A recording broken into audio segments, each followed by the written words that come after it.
Yes. Sorry, microphone issues. Beg your pardon. That's fine, no worries. Let me know when you're ready.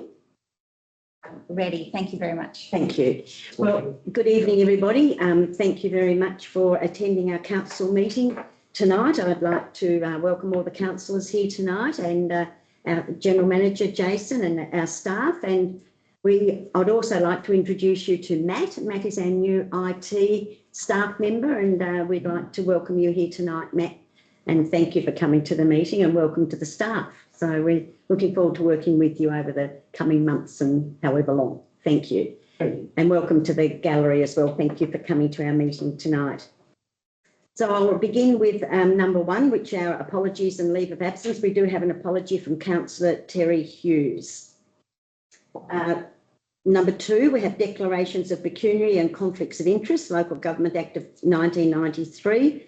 And I will just remind councillors, if you have a pecuniary or a conflict of interest in any item on the agenda, please fill in the form and give it to Mandy. Number three, we have a confirmation of minutes.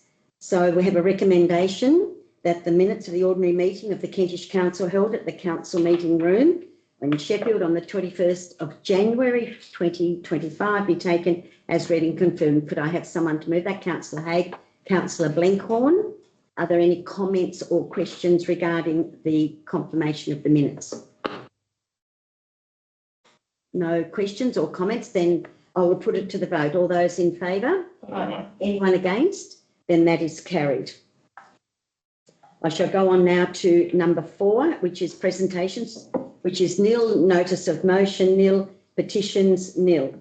Number seven is a response to questions raised at our prior ordinary council meeting. I have a recommendation that the responses to the questions from Narelle Newton, Sam Ralph and Andrew Stanley at the council meeting held on the 21st of January 2025 be received and noted. Could I have someone to move that? Councillor Dickinson, Councillor Cassidy. All right, I'll put that to the vote. All those in favour? Aye. Anyone against? Then that is carried. I'll go on to number eight. Public questions, public participation questions on notice from the public, but we do not have any questions on notice.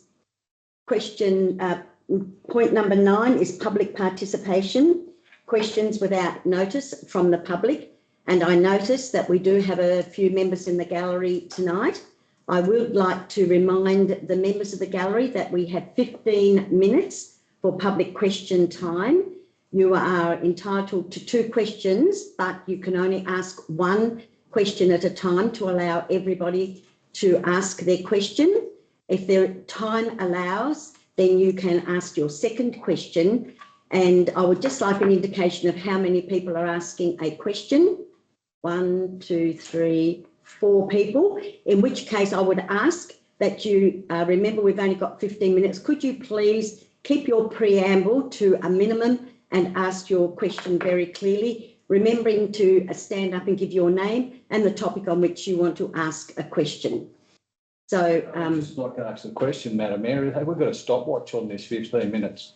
I will be looking at the time for 15 minutes. Yes, I will be. I think that's pretty concerning that we've sort of so specific that we're worrying about a 15 minutes. Well, that's what's in our regulations here, 15 minutes. If we want to go longer than that, then we can move a motion to extend the question time. But as it stands at the moment, we have a period of 15 minutes set aside. So I would just ask again, if you could please keep your preamble and questions so that everyone has a chance to ask their questions. Please stand at the podium there and state your name and the topic in which you would like to ask your question.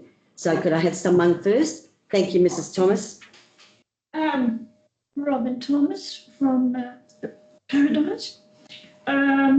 Regarding the excessive cancer levels of DNA contamination in Pfizer and Moderna COVID vaccines, with by now the outstanding comparison we have of our TGA's absence of sufficient scientifically plausible evidence to the contrary, and the embarrassing plethora of expert indisputable evidence from many international independent laboratories confirming the contamination, these including the US FDA's own laboratory, how on earth can a local council like Kentish really ask its residents to continue to entrust their and their loved ones' lives to a body like the TGA? And this especially when we know our own Federal Gene Technology Technical Advisory Committee, with its internationally applauded expertise, should really be used to assess these injections' proven risks of human genome DNA integration, cancers, and heritable infertility. This is deplorable. Thank you. Did you have a question, Mrs. Thomas, or that was just a statement? Oh, that was my question there, Kate, is how on earth Thank you. can the council expect us to trust the TGA? Thank you, to trust the TGA. Thank you. I take that question on notice, and I will get back to you with a response to your question. Thank you, Mrs. Thomas. We have another question. Thank you, Mr. Ralph. Sam, mine refers back to the December meeting when I asked a question how much money was going to be spent on trail maintenance. They said there was no specific amount set aside. And anyway, they put in here, I should look up Kentish Trail, Bike Trail Master Plan, which I did. Lo and behold, in that, it says to have 3% set aside of construction costs and $56,000 per annum to be set aside for maintenance. And that was only on the Kentish's part. And back then it was only 2015, it was only $2.1 million. So now that the bike track's gone out to about 6 million, so you've got to treble that that money. So I can't understand why they'd say it wasn't on there when it's in there. And I'll give you the copy of that actually. So You just give it to me. Thank you. I'll put that there. So anyway, my question is approximately 100 kilometres of bike track between the two councils. KA Consultants did a report on the Wild Mersey bike trails, 100 kilometres approximately, 47 of those being in Kentish. So why do Kentish residents pay 76% of the maintenance costs? Good. Thank you for your question. We'll take that on notice, and we'll get back to you on that question. Thank you, Mr. Rao. Any other members? Thank you. Jody. No, Jody. Thank you, Jody. So basically, I sent you an email, Kate, in relation to the final report from the local government reform. That's right. And I was just wondering whether or not you had an opportunity to catch up with the latest Minister, Kerry Vincent. That's right. So in answer to your question, no, we haven't heard back from Minister Vincent yet, but he did say he would come and see us in February.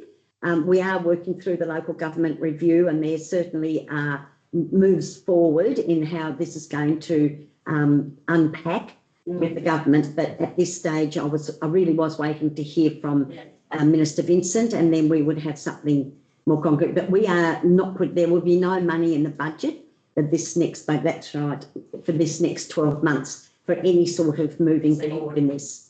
Sorry, but you don't have a date. No, we don't have a date. No. That's it. Told you it was Do you want to comment on that? No. I think Jodie's happy with the response that you provided. So we're waiting on Kerry just to confirm. You won't heard back. That's exactly right. You can ask me again in March. All right, I'll be very happy to answer you. That's it. I'm out of here. Okay, thanks, Jodie. I'll keep that on notice for you. Thank you. Thank you. Right, hi, my name's Kevin. Now, according to What's your surname too, please? Abood, Thank you. according to the Kentish and Latrobe Council website, the Kentish and Latrobe Councils are committed to providing quality service to our communities. The Charter recognises that sorry, I put up my eyes, that a strong customer focus is a priority to both councils. This will just be, I'll just quote some of the relevant sections out of the Charter. Our customer service practice. We're committed in serving our community in a professional, friendly and efficient way, striving to continuously improve our customer experience by communicating in clear, plain language and being punctual for meetings and appointments. Now, the council meeting last month in January started approximately 10 minutes before the advertised starting time of 6 p.m. This leads me to my first question to confirm the transparency of, are you councillors who moved the minutes from last month as responsible as appearing or less transparent to the chairperson who called the meeting to start so early? Well, I'll take that question on notice, but I don't recall starting the meeting at 10 to 6 because I always look at my laptop and I always start the meeting at 6 o'clock. So I'm not quite sure where that question is coming from. So From quite a few members who actually attended last month.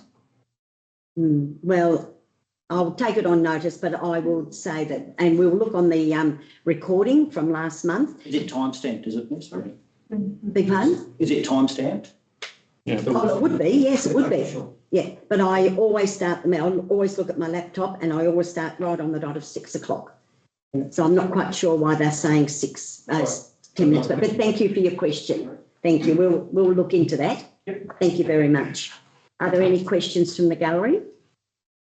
Thank you. All right. Sorry, Kate, there is one from Kevin and one from me. Yes, well, we've still got a little bit of time if you would like to ask your second question. Thank you. With possible legal ramifications for the immediate and longer term future, who are the Kentish Council's insurers as COVID vaccinations were pushed on our community by the setting up of vax clinics? Thank you. Thank you. I'll take that question on notice too. Thank you, Mrs. Thomas. We'll get back to you on that. Thank you. Still got time? Yes, thank you. You can ask your second question. Sure. Now, the dangers of fluoride in water. Excessive fluoride intake through drinking water can lead to several health issues. Fluoride contamination is a significant threat worldwide. Dental fluorosis and skeletal fluorosis are the most common health problems associated with high levels of fluoride in drinking water. Dental fluorosis causes changes in tooth enamel ranging from barely noticeable white spots to staining and pitting. Skeletal fluorosis, a condition when fluoride accumulates in bones, can lead to bone deformation, calcification, and tendon and ligaments.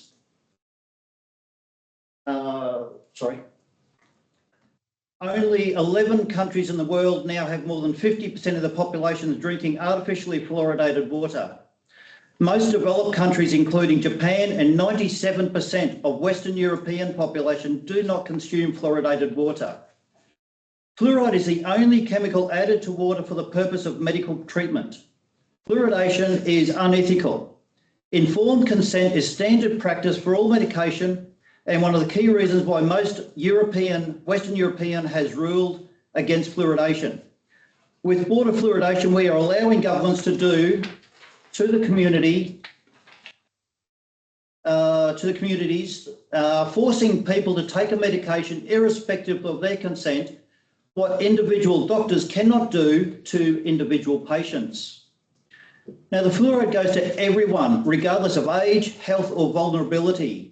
According to Dr. Arvid Carlsson, the 2000 Nobel laureate in medicine and physiology, and one of the scientists who helped keep fluoridation out of Sweden, water fluoridation goes against leading principles of pharmacology, which is progressing from a stereotype medication of the type 1 tablet 3 times a day to a much more individualised therapy as regards both dosage and selection of drugs.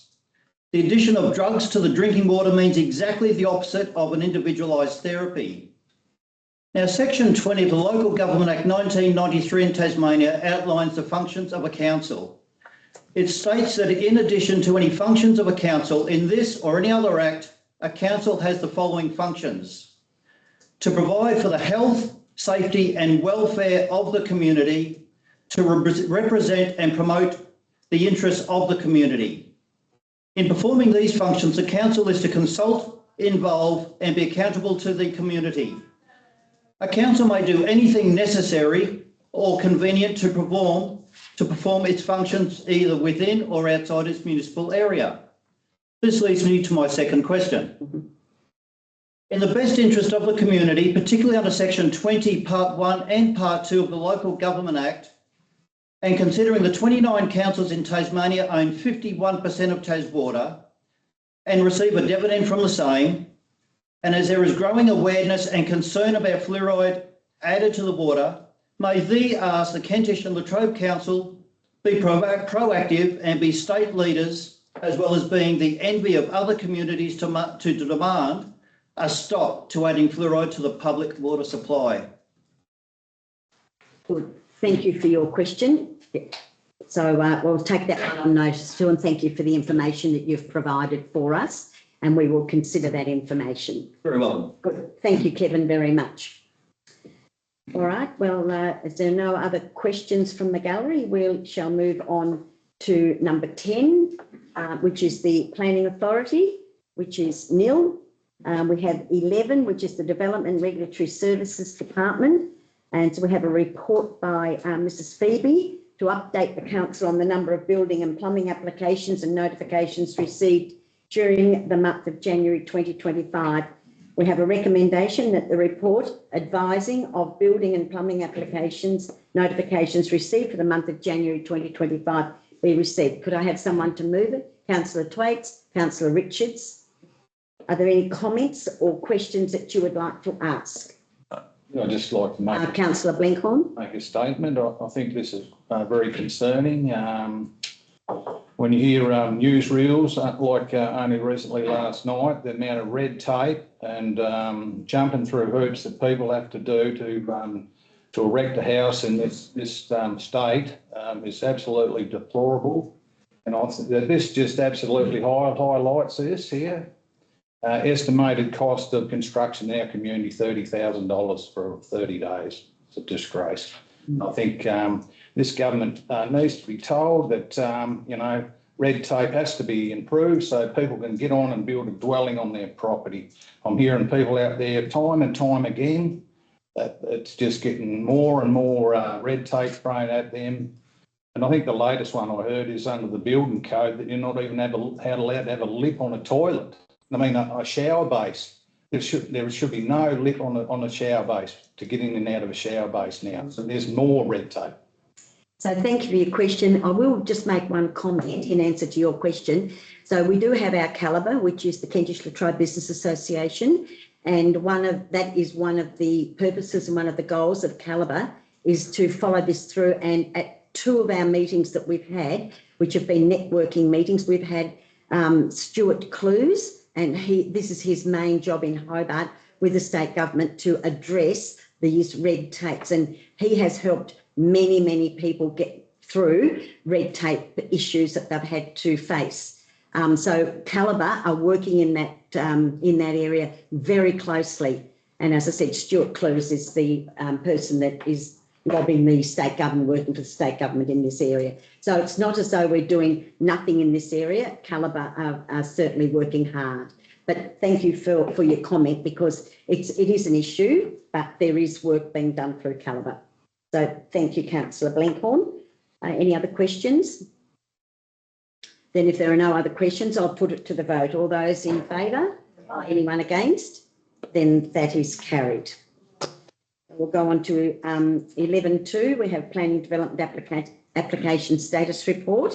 This is to report on the development applications for the month of January. The recommendation is that the report by the Manager, Development Regulatory Services concerning Planning Development Application Status Report, January 2025 be received. Could I have someone to move it? Councillor Cassidy, Councillor Haig. Are there any comments or questions regarding the application status report? Well, as there are no other questions, then I'll put it to the vote. All those in favour? Anyone against? Then that is carried. So we'll go on to the next one, which is 12, which is the Office of the General Manager. So this is our Council 25-26 term plan. The idea of tonight is to recommend that the report by the General Manager concerning the Council's 2025-26 term plan be received and Council endorse the 25-26 term plan as presented and share it on Council's website with the community, staff and other agreed stakeholders. Could I have someone to move that? Councillor Haig, Councillor Cassidy. So I will open it up if anybody's got any questions or comments to make. There is quite a bit of detail in the agenda regarding the term plan, and I was very happy, and it was a very positive process that we went through when we did the workshops to determine the priorities for 25-26, so that the term plan could be developed. And this is certainly in line with the 2014 and 2024 strategic plan themes and outlines the priorities under each strategic objective over the next 2 years. This was certainly worked through by councillors, and so it is for the councillors, and it provides a valuable guide for councillors and staff to align the development of annual plans and budgets to the priorities of councillors that are aligned with the strategic plan.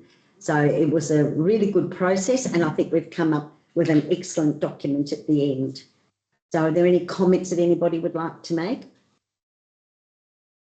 Yeah, I suppose Councillor Blenkhorn? I'd just like to, commend the General Manager working with us over this term plan. I think it's we've got some pretty good projects in this term plan that the community will be looking forward to have.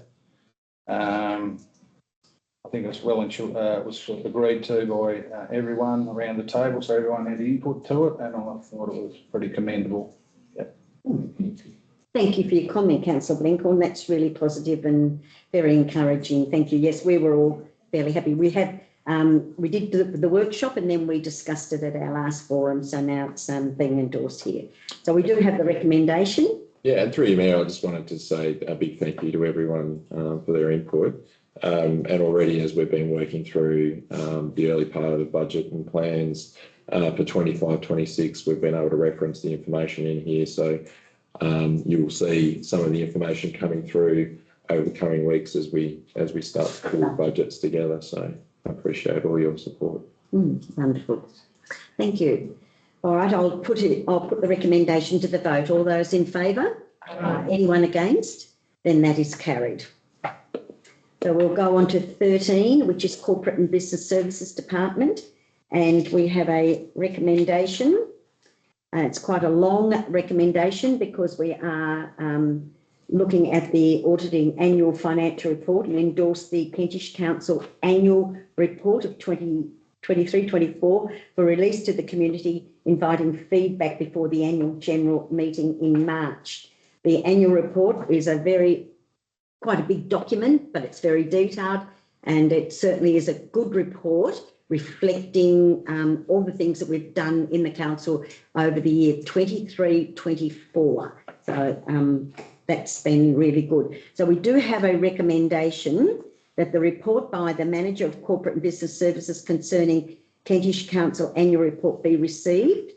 There are 4 recommendations there. It's a lot to read out. Do the councillors, I'm assuming you've read those 4. It's the audit annual financial report as included, received and noted. The Kentish Council annual report as the attachment to this report be received in accordance with section 72. The annual report be advertised for a period of 2 weeks, and submissions may be made during that period to be considered at the council's 23-24 annual general meeting. And the Kentish Council annual report be made available free of charge from the council and from the council's website to enable public inspection and comment. Could I have someone to move the recommendation? Councillor Richards, Councillor Haig. So any comments about the annual report? I'd just like to make a comment. It's a very, very detailed and very comprehensive report. And I'd just like to thank the staff. I know Mandy's had a lot to do with putting all this together. And so I'd like to acknowledge the work that Mandy has put into it, and our general manager and the executive team that have put a lot of work into our annual report. So I'd just like to thank you all very much for the work that's gone into that. Thank you very much. We don't have questions from the gallery. Sorry, Mrs. Thomas. It was about to see the report. Thank you. Sorry, I thought you were asking everybody. Oh, no, sorry, just the councillors. Thank you. Anyone from the council got a question they would like to ask? Councillor No, Richards. just look, I'd like to back your comments up. I think the staff have done a fantastic job to put this together, and we're very lucky to quality staff that we can rely on to do these jobs for us. So thank you very much. So the annual general meeting will be on the 25th of March. So if this is passed tonight, then it will go out for 2 weeks, for a period of 2 weeks, for the community to make any submissions during that time, and then it will be considered by council. So, all right, so we do have the recommendation. We have a mover and a seconder. There are no other comments or questions. I'll put it to the vote. All those in favour?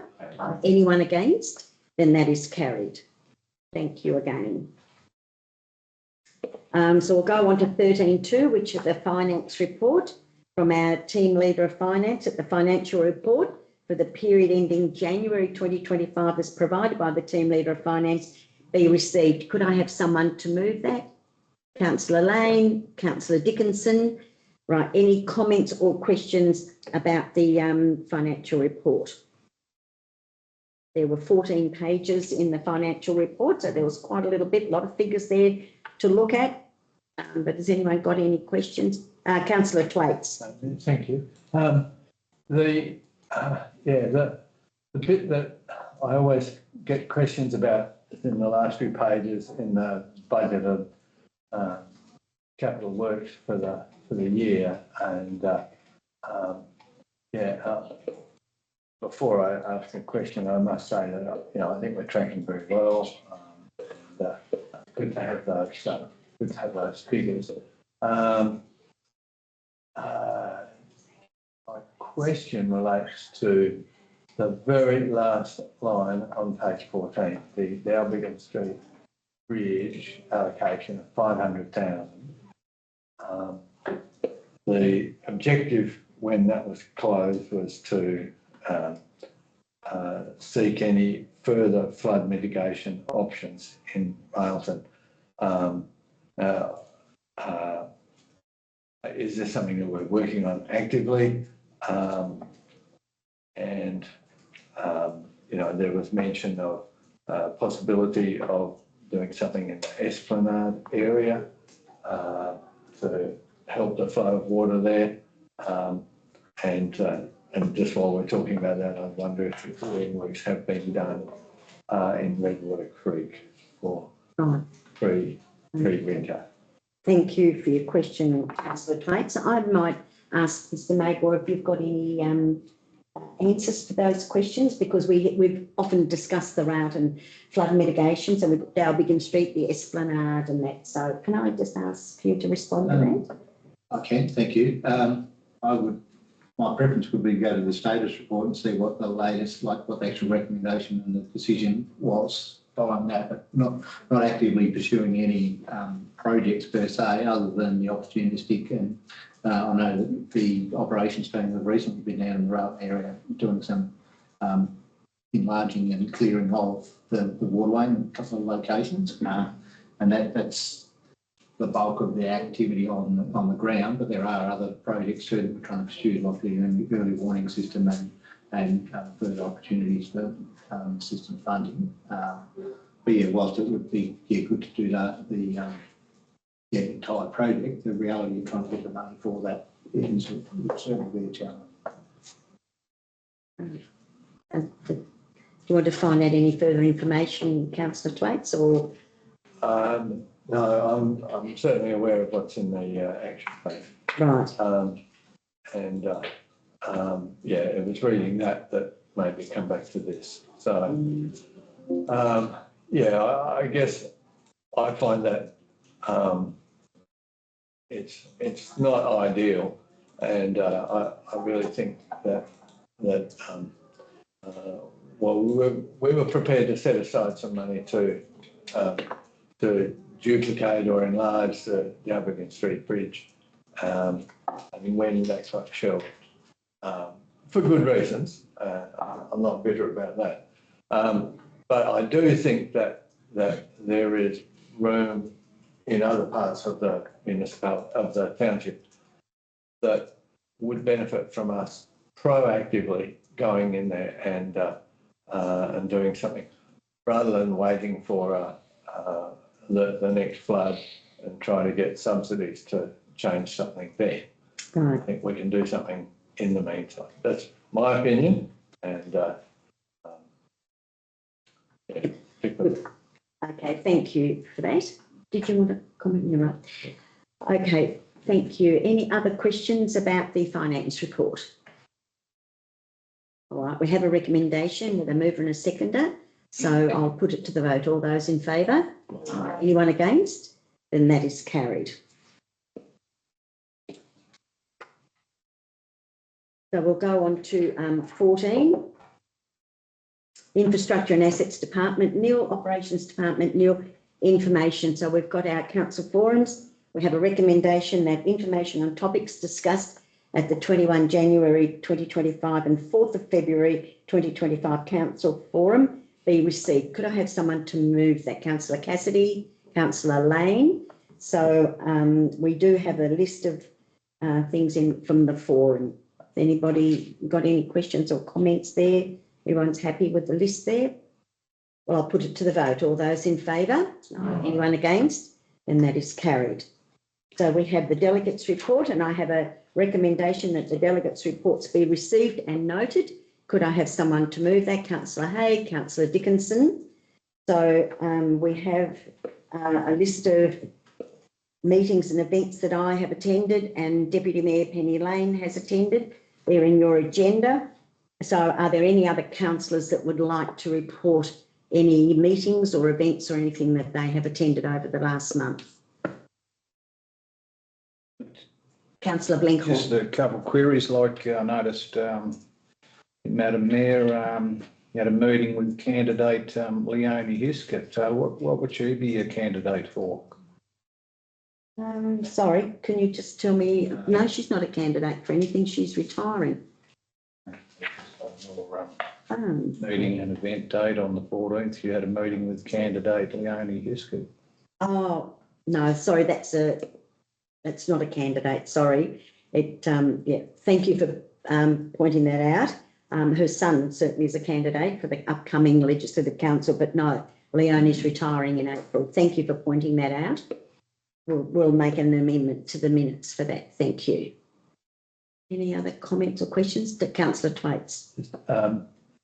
Is this an opportune motion for talking about Mount Roland Land Care Initiative? Yes? Yes. Thank you. The Mount Roland Land Care applied for a small grant to help research the crayfish, for the crayfish project, and was successful in getting $10,000 from the federal government, and that's being used to purchase a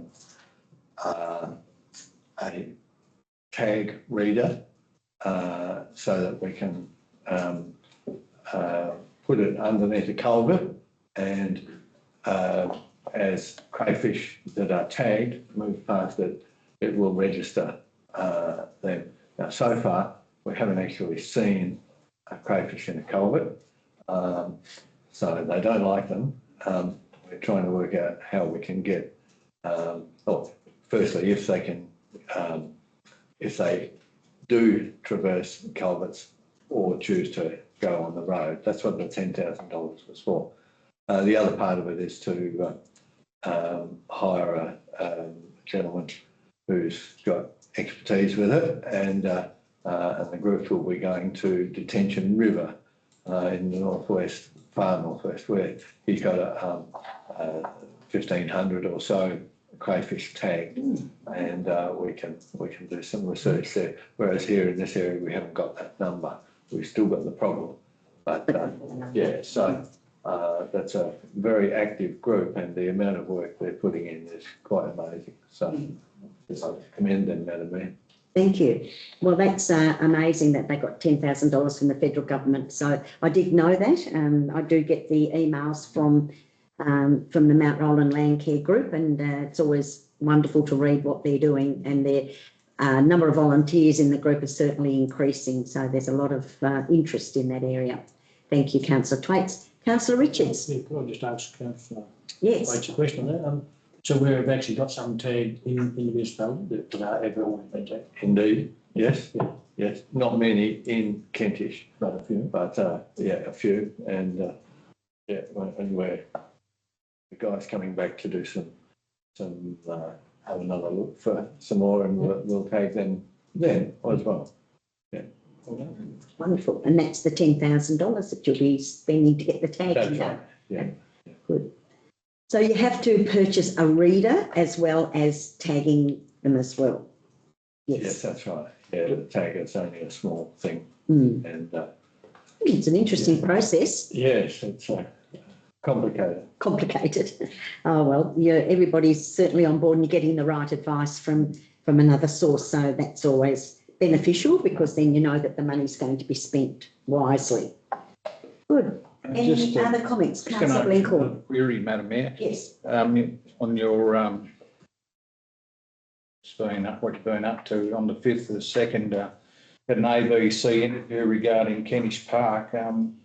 Yes. Did they actually contact you, or did you contact the ABC to do that interview? And I know it's a pretty hot topic at the moment out there, the toilet block and lack of facilities. Yeah, are we getting any breakthroughs out there, or? So yes, they did contact me, and I was on the early morning show with Kim Napier at 7:15 that particular morning, and so they had rung me the day before with the information that they had found from, I think it might have been on Facebook, because there were a few comments coming through on Facebook, and they had read that and so rang me to see was I aware of the problem at Kentish Park. I did say that I certainly was aware of the problem at Kentish Park. We've been working in this field for about 3 years. I did explain some of the processes that we've been through. She said, would you be happy to talk about it on the radio tomorrow morning? And I said, I certainly would be.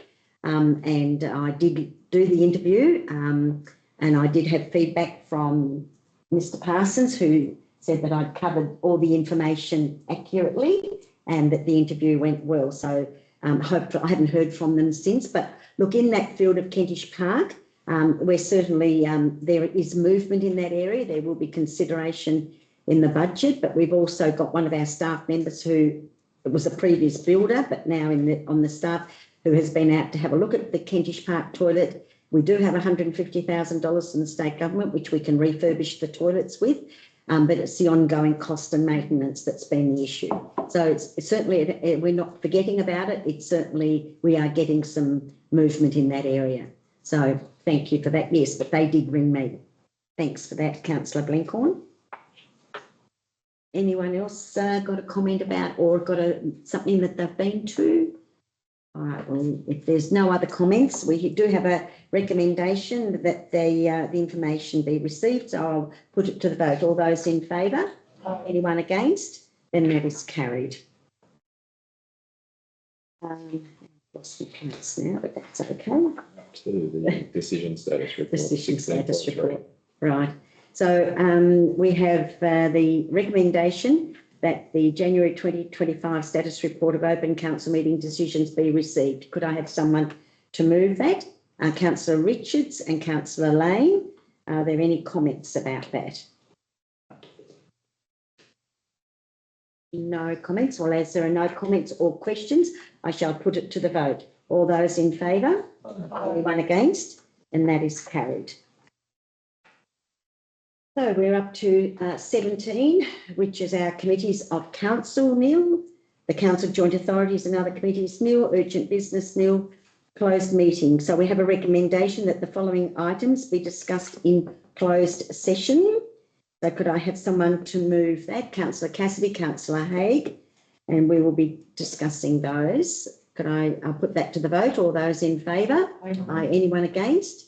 Then that is carried. So this brings our open session of council meeting to a close. And thank the gallery very much for attending our meeting tonight. Appreciate your attendance. Thank you. Yeah, it's a big idea, saying that.